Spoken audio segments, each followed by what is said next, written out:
So, actors naman po, on the other hand, we also play a significant role and a significant part in being our nation's storytellers. Kasi yun po usually ang tawag po sa mga actors as part of the whole ecosystem of movie making is that we are the nation's storytellers. And so for us, sa actor and for us actors, para po maka-integrate po tayo fully at para magampanan ng maayos yung ating papel o yung aming papel sa lipunan at sa industriyang ito, we imagine all of us, no, being in the persona of a proud actor. At ito talaga yung ugat ng mission vision ng organisasyon. Na lahat kami, lahat tayo, everyone in the community will become proud actors. Kumbaga, imagine niyo po sa isang role, ginuhit namin kung anong klaseng karakter ang gusto nating mapanood o ang gusto naming magampanan. Hindi lang sa pelikula, hindi lang sa telebisyon, kung hindi pati na rin sa lipunan. And para po sa amin, ang isang proud actor ay unang-una isang paragon of professionalism. Para po sa amin, ang isang actor ay isang protector of the community. Para sa amin, we envision a proud actor to be a cultural champion. And most importantly, we envision an actor to be a nation builder. Ang araw po na ito ay makabuluhan para sa amin at para sa atin po sa industriya dahil buong puso po namin ipinipresenta sa inyo ang aming vision brought to life by this person. And we are proud to say that she is our member, she's one of our members, and also part of the board of advisors para sa board of directors. And she's none other than Vilma Santos Recto. So, today we celebrate Vilma Santos, a name that is synonymous with versatility, a name that is synonymous with excellence and unparalleled craftsmanship in Philippine cinema. Dahil for 60 years, imagine po, 6 na dekada, Vilma has graced the silver screen with an incomparable body of work, portraying a diverse array of characters that showcase her immense talent. Renowned for breathing life into roles described as women of substance, she has garnered numerous awards from prestigious bodies, whether here local or international, solidifying her status as the most awarded actress in Philippine cinema history. Beyond the accolades, sa likod at sa kabila po ng mga yon, Vilma Santos po continues to leave an indelible mark on our cultural landscape, portraying iconic roles that deeply resonate with the Filipino psyche. Magmula po sa kanyang early days sa St. Mary's College to becoming a cinematic legend, Vilma has continuously evolved, tackling challenging roles that inspire, not just inspire, but also provoke thought. So yung journey po niya ay nag-umpisa sa Through This Liit, where she won her first acting award as Best Child Actress at the 1963 FAMAS Awards. Transitioning into one of the biggest young stars, she starred in numerous hit teen movies and immortalized beloved Filipino fantasy characters on the big screen, kagaya po ng Darna at syempre ng Jezebel. Uy, sounds familiar.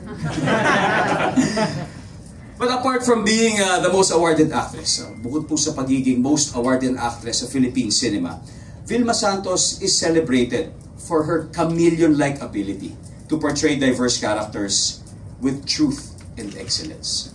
Iba rin po kasi pag ginampanan nyo lang ang isang role, pero ibang-iba po pag ginampanan ito na may lalim, truth, and excellence.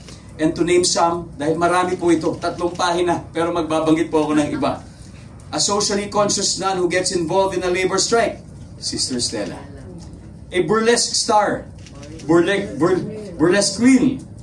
Ito, magano tayo, mag-family feud tayo dito. A woman who falls in love with a married man, Relasyon. An AIDS and a terminally ill patient.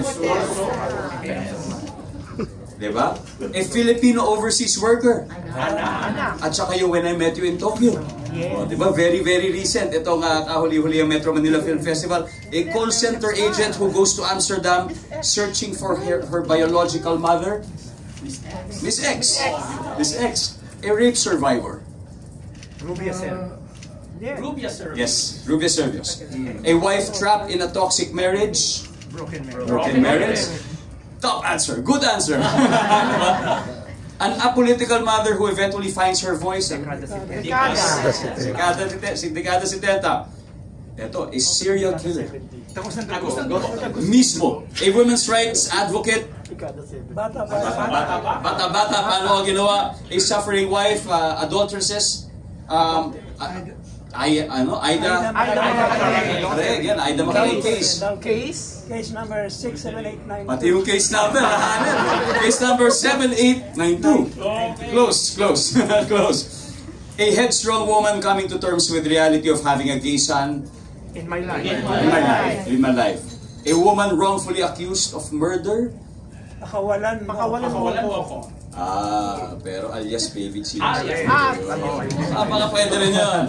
A psychiatrist who helps a mentally challenged boy cope with his condition. Ipagpatawad mo. Yun, pero baka yun na rin yun. Kasi alam naman tayo, pag nanood ng pelikula, kanya-kanyang interpretasyon. Maaaring yun ang interpretasyon at walang tama at walang maling sagot. A successful businesswoman suffering from stage 3 cancer. Everything about her. Joyce Bernal, 2016. Twin sisters, Dama de Noche. Dama de Noche. Ito naman, a woman obsessed with money and power. Hamakin lahat. Hamakin ang lahat. Solid. A tormented artist. Pahiram sa umaga. Pahiram. Pwede. Ikaw ay akin. Yun. Bilib ako. A gay man's neglected wife. Ibigay mo sa akin ang bukas. Oh my goodness. A young co-ed who falls in love with her first cousin. Wow. A wife and mother who tries to save her marriage while caring for her child. Ipagpatawad mo. Mahanip talaga. Grabe naman talaga. Puro top answers. And many other equally challenging roles. The list continues. The list goes on. Sabi ko nga, 3 pahina ng magagandang pelikula, isang spectacular body of work. I think the range of Vilma Santos is unparalleled. Yung kanyang mga pagganap, yung kanyang portrayals bring truth and authenticity to the screen, captivating audiences. And not just during that generation, but across all generations. Pati na rin yung mga hindi nakapanood ng pelikula nung panahon na yun. Dahil ang ilan sa mga pelikula niya ay tinuturo sa paaralan. Di ba? Kagaya ng Dekada 70 na napag-aralan namin sa school. Marami. Lahat ng henerasyon ay nararamdaman ang kanyang talento dahil ginampanan niya maayos ang mga pelikulang ito. Now, Vilma's contributions, I think they extend beyond entertainment. Her public service as mayor, as governor and congresswoman reflects her commitment to making a meaningful impact to the lives of her constituents. Yung journey po niya, from real to real, mirrors the depth of characters she portrayed. So, she's very much respected, untarnished by any accusations of corruption, naging Mayor V siya, Governor V, Congresswoman V. Vilma Santos stands not only as an actress, but also as a symbol of empowerment and resilience, embodying the strength and spirit of Filipino women. Known as the star for all seasons, she continues to excel in both real and real life, always bringing pride to the country. Her enduring legacy as a pioneer and an icon of Philippine cinema will forever shine bright in our hearts and in our minds, inspiring excellence across all seasons, and not just all seasons, but also all generations.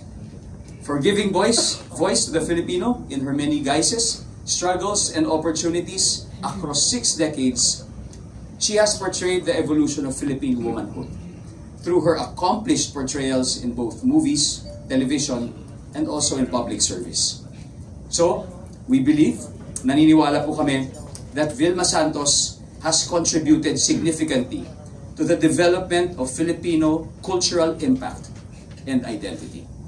So today, sa araw po na ito, we would like to honor her as a paragon of professionalism.